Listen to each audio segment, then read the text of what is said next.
یہ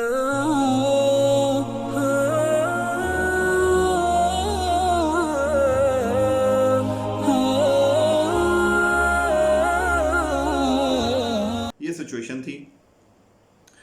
اسی دوران جب نبی کریم صلی اللہ علیہ وسلم جو ہے وہ نکلنے لگے تو مین جو جھنڈا ہے مسلمانوں کا، آپ کو پتہ ہے کہ اسٹریٹجیکلی بہت امپورٹنس ہوتی تھی کہ فلیگ بیرر کون ہے۔ تو اس دفعہ پوری آرمی کا جو فلیگ بیرر تھے وہ حضرت ابو بکر رضی اللہ تعالیٰ عنہ تھے۔ اور جب نبی کریم صلی اللہ علیہ وسلم نکلے مدینہ سے تو ایک اور واقعہ اس طرح کا ہوا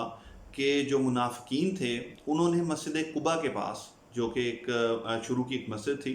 وہاں پہ ایک اور مسجد بنائی۔ اب مین پرپس جو تھا اس مسجد کا وہ یہ تھا کہ ایک ایسی جگہ بنا لی جائے، ایک ایسا کور ہاؤس بنا لیا جائے کہ جس کے اندر بیٹھ کے ہم لوگ جو ہیں وہ اپنی سازشیں اور یہ ساری چیزیں کیا کریں گے۔ لیکن اس کو لیجیٹیمائز کرنے کے لیے انہوں نے سوچا کہ نبی کریم صلی اللہ علیہ وسلم کے پاس چلتے ہیں اور ان کو ریکویسٹ کرتے ہیں کہ آپ ایٹ لیسٹ ایک دفعہ اس کے اندر نماز پڑھ لیں تاکہ اس کی یوں میں سے کہ اوپننگ ہو جائے، اور اس کے بعد پھر ہم اس کے اندر مقاعدہ نمازیں شروع کر دیں۔ تو نبی کریم صلی اللہ علیہ وسلم کے پاس جب یہ لوگ آئے تو نبی کریم صلی اللہ علیہ وسلم نے کہا کہ جب ہم تبوک سے واپس آئیں گے تو تب انشاءاللہ اس کو دیکھیں گے۔ تو نبی کریم صلی اللہ علیہ وسلم نے اس کو پوسٹ پون کر دیا اور نبی کریم صلی اللہ علیہ وسلم نے پروسیڈ کیا تبوک کے لیے۔ جیسے ہی مدینہ سے کچھ باہر نکلے تو بہت سارے چھوٹے چھوٹے قبیلے جو ہیں، چونکہ مدینہ کے لوگ مدینہ سے ملے، اور جیسے جیسے چلتے جاتے تھے باہر کے قبائل جو ہیں وہ نبی کریم صلی اللہ علیہ وسلم کے ساتھ ملتے جا رہے تھے، اور جیسے جیسے کوئی آگے ملتا اور کسی آدمی کا ذکر کیا جاتا تو کہ فلاں آدمی بھی جو ہے وہ قافلے میں موجود نہیں ہے، فلاں آدمی بھی جو ہے وہ قافلے میں موجود نہیں ہے، تو نبی کریم صلی اللہ علیہ وسلم ایک ہی کمنٹ پاس کرتے، تو نبی کریم صلی اللہ علیہ وسلم کہتے ہیں کہ لیو ہم، اگر تو اس کے اندر کوئی بھلائی ہوئے گی تو اللہ تعالیٰ اس کو ہمارے پاس لے آئے گا، اور اگر اس کے اندر بھلائی نہیں ہوئے گی تو اس کا پیچھے رہ جانا ہی ہمارے لیے بہتر ہے۔ تو نبی کریم صلی اللہ علیہ وسلم زیادہ کوئی کمنٹ نہیں کرتے، یہی کمنٹ کرتے جا رہے تھے کہ حضرت ابو ذر غفاری رضی اللہ تعالیٰ عنہ جو ہیں ان کا ذکر آ گیا کہ ابو ذر غفاری جو ہے وہ بھی قافلے میں نہیں ہے، تو نبی کریم صلی اللہ علیہ وسلم خاموش ہو گئے، ان کی بات پر انہوں نے کوئی کمنٹ نہیں کیا۔ اب ہم چلتے ہیں کہ حضرت ابو ذر غفاری کے ساتھ کیا واقعہ ہوا، کہ حضرت ابو ذر غفاری تو نکلے قافلے کے ساتھ، لیکن قافلہ چلتا گیا، حضرت ابو ذر غفاری کا جو اونٹ ہے وہ کچھ مسئلہ کرتا گیا کہ وہ سلو ہوتا ہوتا اتنا سلو ہو گیا کہ اس نے چلنے سے انکار کر دیا، اور حضرت ابو ذر غفاری جو ہیں وہ پیچھے رہ گئے۔ اب انہوں نے کیا کیا کہ وہ اونٹ سے اترے، انہوں نے اپنی پروویژنز اور اپنی جو بھی چیزیں تھیں وہ اپنے ساتھ لیں، اور وہ پیدل ہی چلنا شروع ہو گئے۔ چلتے رہے، آپ کو پتہ ہے قافلے جب چلتے ہیں تو وہ درمیان میں رکتے رکتے کیمپ کرتے آگے بڑھتے جاتے ہیں۔ حضرت ابو ذر غفاری چلتے چلتے کسی طرح قافلے کے پاس پہنچے۔ جب ایک دن قافلے سے ابھی ملے نہیں، دور سے دیکھا ان قافلے والوں نے کہ ایک آدمی جو ہے وہ آ رہا ہے، تو لوگوں نے سوچا کہ یہ پتہ نہیں کون آدمی اکیلا ہی پیدل ہی چلتا ہوا آ رہا ہے، بڑی حیرت کی بات ہے اس صحرا میں اتنی دور۔ تو جب پاس آئے تو دیکھا کہ حضرت ابو ذر غفاری، تو اللہ کے رسول صلی اللہ علیہ وسلم نے ایک پروفیسی کی اس ٹائم پہ، اللہ کے نبی صلی اللہ علیہ وسلم نے کہا کہ غفر اللہ ابو ذر، کہ اللہ تعالیٰ ابو ذر کی مغفرت کرے کہ یہ اکیلا ہی دنیا میں چل رہا ہے اور یہ اکیلا ہی اس کو اللہ تعالیٰ موت دے گا، یعنی یہ دنیا میں زندگی بھی اکیلا گزارے گا اور اللہ تعالیٰ اس کو موت بھی اکیلے ہی دے گا۔ اب اللہ کے رسول صلی اللہ علیہ وسلم کی یہ پریڈکشن تھی۔ اب اسی پریڈکشن کو دیکھتے ہیں تھوڑا سا آگے کہ حضرت عثمان رضی اللہ تعالیٰ عنہ کا دور ہے، اور حضرت ابو ذر غفاری رضی اللہ تعالیٰ عنہ جو ہیں وہ اپنے گھر میں ہیں، مدینہ سے دور، مدینہ سے باہر ایک ویرانے میں جہاں میں کہ بہت زیادہ آبادی نہیں ہے، صرف ان کی بیوی ان کے ساتھ ہیں۔ جی تو میں آپ کو بتا رہا تھا حضرت ابو ذر غفاری رضی اللہ تعالیٰ عنہ جو ہیں ان کا آخری وقت آیا، اور مدینہ سے کچھ باہر سی جگہ جہاں پہ وہ رہتے تھے اس وقت، صرف ان کی وائف ان کے ساتھ تھی، اور انہوں نے ان کو انسٹرکشن دی کہ جس وقت میری ڈیتھ ہو جائے تو مجھے نہلا کے کفن پہنا کے میری جو میت ہے وہ گھر سے باہر رکھ دینا روڈ کے اوپر۔ ایسا ہی کیا گیا، کچھ عرصے کے بعد ان کی ڈیتھ ہو گئی اور ان کی میت کو باہر رکھ دیا گیا۔ کچھ قافلے آتے، کوئی ان کو پہچانتا نہیں تھا، وہاں سے گزرتے چلے جاتے، کہ حضرت عبداللہ ابن مسعود رضی اللہ تعالیٰ عنہ جو ہے وہ وہاں سے ایک قافلے کے ساتھ گزر رہے۔ جب وہ وہاں سے گزر رہے اور لوگوں سے پوچھا کہ یہ کس کی میت پڑی ہے، تو انہوں نے بتایا کہ کوئی آدمی ہے یہاں پہ جس کی میت انہوں نے اٹھا کے باہر رکھ دی ہے، اس کو کوئی دفنانے والا نہیں ہے۔ تو حضرت عبداللہ ابن مسعود جو ہیں وہ نیچے اترے اور انہوں نے دیکھا،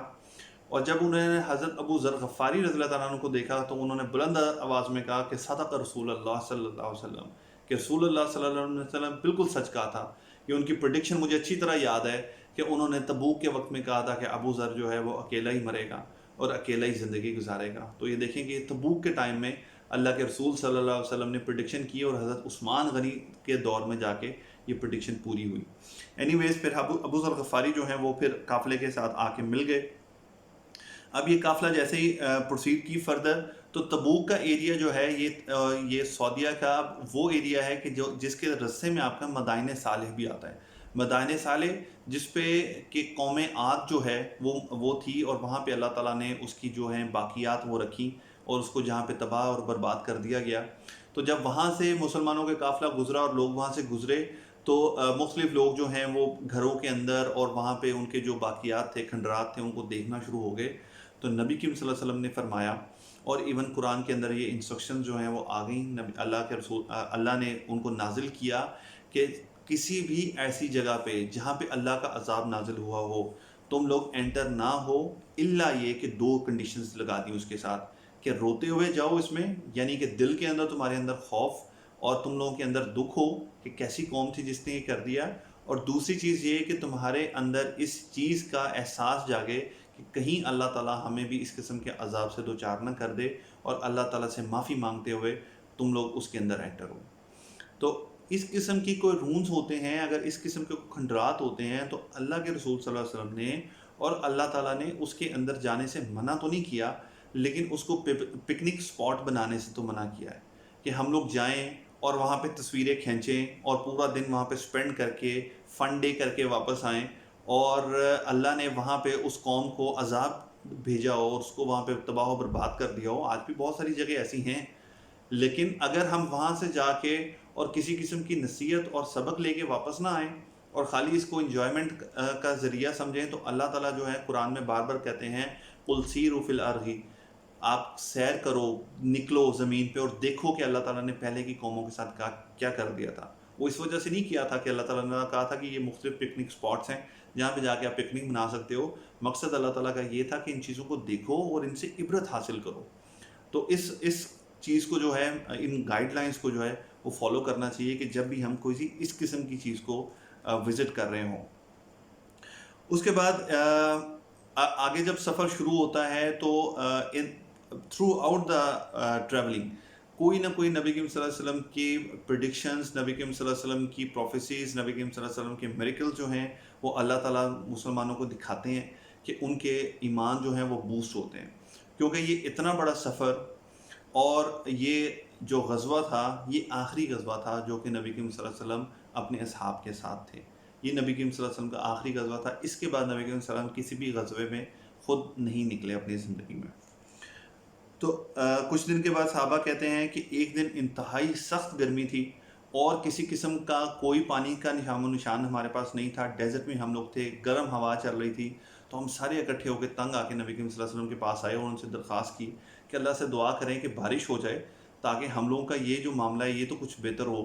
تو اللہ کے رسول صلی اللہ علیہ وسلم نے ہاتھ اٹھا دیے بارش کے لیے اور وہ کہتے ہیں کہ ابھی اللہ کے نبی صلی اللہ علیہ وسلم نے ہاتھ نیچے کیے کہ اس تیزی سے بادل آئے، اکٹھے ہوئے اور اس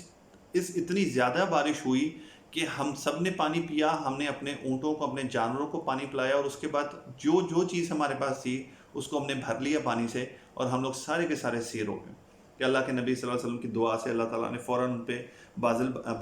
جو ہیں وہ لے آئے اور بارش نازل کی. اس کے بعد ایک دن کیا ہوا کہ نبی کریم صلی اللہ علیہ وسلم کا جو اونٹ ہے وہ گم ہو گیا. نبی کریم صلی اللہ علیہ وسلم نے صحابہ کو بھیجا اور اونٹ کو دیکھنے کے لیے سب ادھر ادھر جب دیکھ رہے تو منافقین میں سے ایک منافق نے کہا کہ یہ کیسا نبی ہے کہ جس کا اپنا اونٹ گم ہو گیا اور اس کو خود کو پتہ نہیں ہے کہ اونٹ کدھر ہے.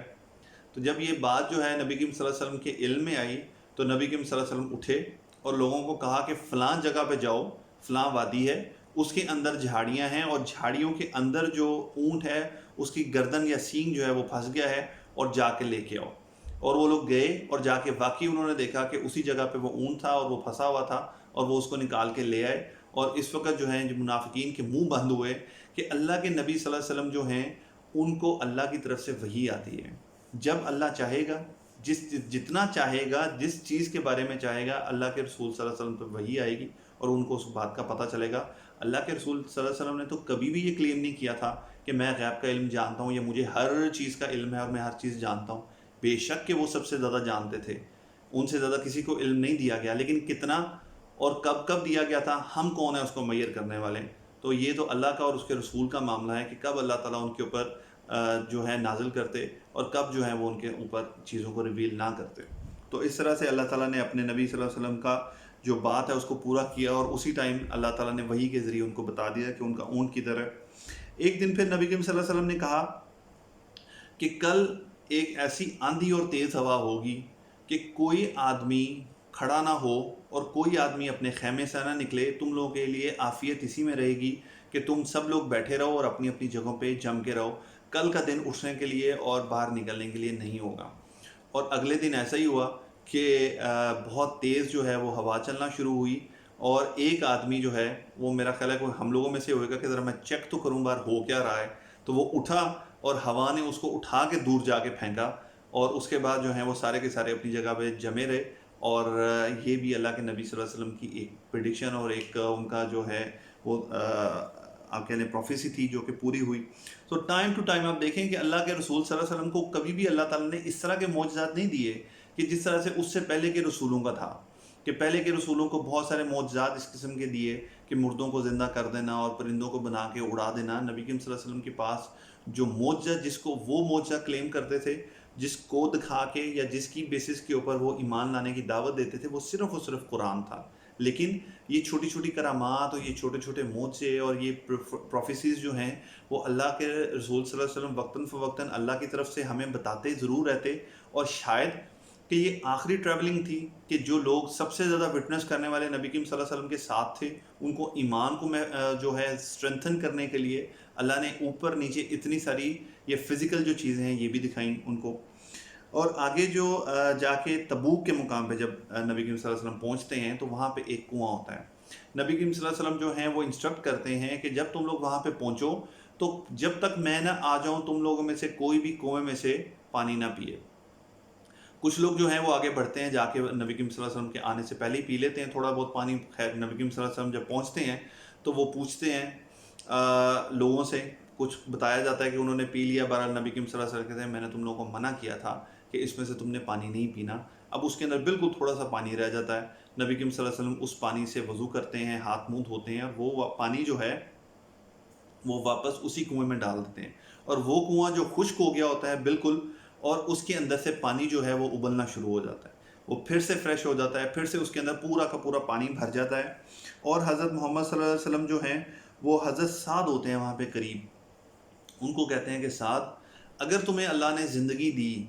تو تم دیکھو گے کہ یہ جو ڈیزرٹ ہے، یہ سارا کا سارا ڈیزرٹ اس وقت تبوک کا جو ہے وہ بڑا رف ڈیزرٹ تھا اس وقت جس وقت نبی کریم صلی اللہ علیہ وسلم نے وہاں پہ ٹریول کیا۔ تو نبی کریم صلی اللہ علیہ وسلم نے کہا کہ سعد اگر اللہ نے تمہیں زندگی دی تو تم دیکھو گے کہ یہاں کی گرینری کیسی لش گرین آتی ہے اور یہ ایریا کیسا ہرا بھرا ہو جاتا ہے۔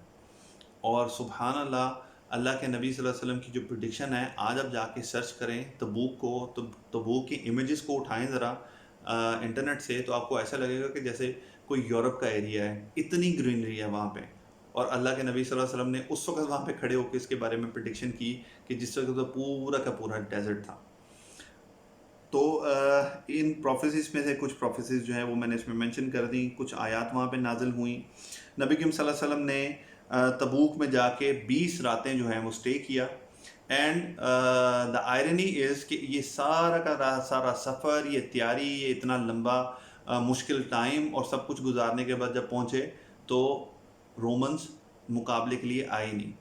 30,000 لوگ اور نبی جو ہے ان کے اندر ہو اور لے کے وہ آ رہے ہوں اپنی آرمی کو، اور رومنز جو ہیں وہ 3,000 کا مقابلہ نہ کر سکے ہوں، اور جس وقت ان کے اندر نبی بھی نہ ہو، تو آپ کا کیا خیال تھا؟ وہ عیسائی تھے،